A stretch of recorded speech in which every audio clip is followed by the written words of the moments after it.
दोस्तों आज के इस वीडियो में हम कवर करेंगे रॉबिन्सन क्रूसो। ये आपके सीबीएसई बोर्ड के इंग्लिश के क्लास 5 के सिलेबस में है। तो इसे मैं स्टार्ट करूँगा उससे पहले मैं आपको बता दूं कि मैं आपके बोर्ड के पूरे सिलेबस को कंप्लीट कर रहा हूं। यदि आपको सभी चैप्टर्स के वीडियोस चाहिए तो आप हमारे चैनल को ज़रूर सब्सक्राइब करें, क्योंकि इससे मैं जब भी आपके सिलेबस से रिलेटेड वीडियोज़ बनाऊँगा वो आपके पास पहुँच जाएगा। तो चलिए अब इस स्टोरी को स्टार्ट करते हैं। तो जैसा कि मैंने आपको बताया, इस चैप्टर का नाम है रॉबिन्सन क्रूसो। तो ये पूरा नाम नहीं है, चैप्टर का नाम और भी है, उसे हमें जानकर ज़्यादा फ़ायदा नहीं है। जो बात जानना है वो मैं आपको बता दूं। दोस्तों ये जो रॉबिन्सन क्रूसो है ये एक इंसान है और ये एक चीज़ का खोज करता है या एक चीज़ इसे दिखता है। वो क्या है? फुटप्रिंट। अब फुटप्रिंट क्या होता है? फुट मतलब हुआ पाँव और प्रिंट मतलब छाप, यानी कि पाँव का छाप। तो यही इस चैप्टर का नाम भी है। इस चैप्टर का पूरा नाम है रॉबिन्सन क्रूसो डिस्कवर्स अ फुटप्रिंट। तो इस कहानी की शुरुआत होती है रॉबिन्सन क्रूसो से। तो ये एक समुंदरी सफ़र पर निकलता है, यानी कि समुंदरी यात्रा पर निकलता है। और अचानक से क्या होता है, इसका जो शिप था, यानी कि जिस शिप पे ये निकला था वॉयज के लिए, वो शिप जो है वो डिस्ट्रॉय हो जाता है। जी हाँ, आप कह सकते हो वो टूट फूट जाता है और अब इसके पास कुछ भी नहीं है और ये आकर अटक चुका है एक आइलैंड में। जी हाँ, एक आइलैंड में। आइलैंड उसे कहते हैं जो रिवर के बीच में या ओशन के बीच में या सी के बीच में होता है, बीच में या साइड में, और उसके चारों तरफ पानी होता है, वहाँ पर लोग रहते हैं।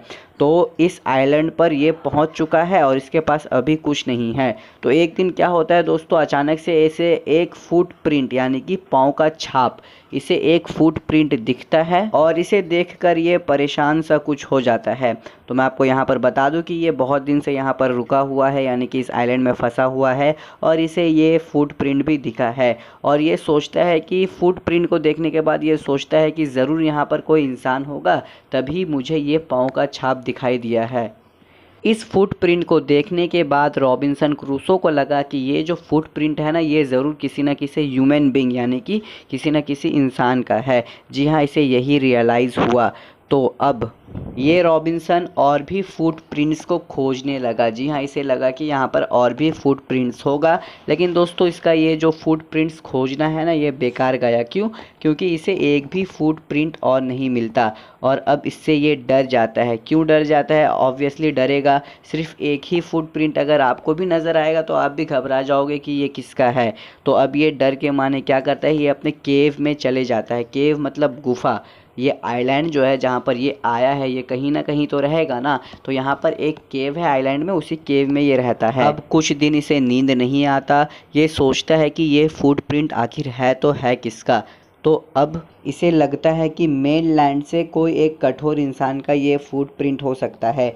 मेनलैंड मतलब दोस्तों जहाँ पर असल में लोग रहते हैं। आइलैंड में तो आपको ज़्यादा लोग नहीं मिलेंगे। तो इसे लगता है कि ये जो फुटप्रिंट है ये मेनलैंड में से किसी बंदे का है, जो कि अपने एक छोटे से बोट पर निकला था समुद्री यात्रा में, यानी कि समुंदर में वो निकला था यात्रा करने के लिए। तो अब इससे इसका जो डर है ना वो और बढ़ जाता है और ये सोचता है कि ये जो बंदा है, यानी कि ये जो कठोर बंदा है जो यहाँ पर स्मॉल बोट से आया है, वो इसे मारने के लिए आया है और भी लोगों के साथ। यानी कि वो कठोर तो है लेकिन वो और भी अदर सैवेजेस, सैवेजेस मतलब वही कठोर, क्यूरल, तो वो और भी क्यूरल लोगों के साथ यहाँ पर आया है ताकि वो इस रॉबिन्सन को मार सके। ये सभी चीज़ दोस्तों रॉबिन्सन अपने दिमाग में सोचता है। तो अब इसका जो डर है वो और भी इंक्रीज़ हो गया। इसे बहुत ही डर लगता है। ये अपने प्रोटेक्शन के लिए बहुत ही डरता था। इसे अपने आप को सेफ रखना है और अब ये दुआ भी करना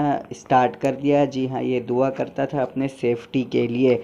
और अब ये बहुत ही बोल्ड हो चुका है और ये डिसाइड करता है कि ये फिर से जाएगा फुटप्रिंट को खोजने के लिए। तो अब ये निकल जाता है सी शोर, यानी कि वही समुंदरी किनारे में या समुंदर की तरफ ये निकल जाता है। किस लिए? ये इसलिए यहाँ पर आया है ताकि ये मैच कर सके, कहीं ये जो फुटप्रिंट है ये इसी के फुट के तरह, यानी कि इसी के फुटप्रिंट के तरह तो नहीं है। तो अब जब ये यहाँ पर मेज़र यानी कि नापने आया है ना, जैसे ही ये फुटप्रिंट के नज़दीक बढ़ता है इसे रियलाइज़ होता है कि ये फुटप्रिंट तो इसका नहीं है। जी हाँ, जिस जगह पर ये आया है, जिस पार्ट में आया है इस बीच के यहाँ पर, इससे पहले ये नहीं आया था, तो इसका फुटप्रिंट तो ये नहीं हो सकता। और ये जो फुटप्रिंट है ना, ये इसके पाँव से बड़ा है। जी हाँ, इसका जो फुटप्रिंट होता है इससे बड़ा है जो ये फुटप्रिंट यहाँ पर बना हुआ है। तो दोस्तों ये सभी चीज़ें देखकर ये बहुत ही डर जाता है। This made him fearful again as he thinks it is better to go back inside the cave for his protection. तो ये अपने आप को बचाने के लिए फिर से केव में चले जाता है और अब ये अपना ज़्यादा से ज़्यादा वक्त इस केव में ही गुजारता है। तो दोस्तों छोटी सी कहानी थी, यहीं पर समाप्त।